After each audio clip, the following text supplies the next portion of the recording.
পাহাড় পর্বতের কোলে দাঁড়িয়ে থাকা প্রায় ২৫০ শতাব্দীর প্রাচীন বিন্দাবাসিনী মন্দির। নেপালের পর্যটন শহর পোখারায় অবস্থিত এই মন্দিরে হিন্দু ধর্মাবলম্বীদের পূজার পাশাপাশি শুরু হয় পবিত্র যুগল জীবন।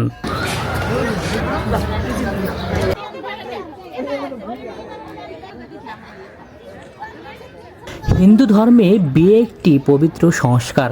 শঙ্খধ্বনি আর বৈদিক মন্ত্রোচ্চারণে বর কনে অগ্নিকে সাক্ষী রেখে জীবনের নতুন অধ্যায়ে প্রবেশ করে। কনের সিঁথিতে সিঁদুর, হাতে শাখা পলা, এই প্রতীকগুলো জানিয়ে দেয় আজ সে নতুন দায়িত্ব গ্রহণ করছে।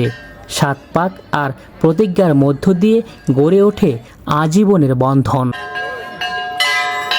স্থানীয় হিন্দু ধর্মাবলম্বীদের বিশ্বাস, দেবী বিন্দাবাসিনীর আশীর্বাদে এই দাম্পত্য জীবন হয় সুখী ও স্থায়ী।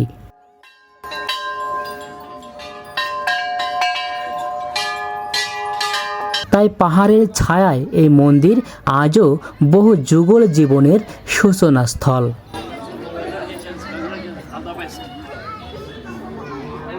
প্রাচীন ঐতিহ্য, বিশ্বাস আর ভালোবাসার মিলনে বিন্দাবাসিনী মন্দির হিন্দু ধর্মাবলম্বীদের জন্য নতুন জীবনের শুরুতে আজও সাক্ষী বহন করছে।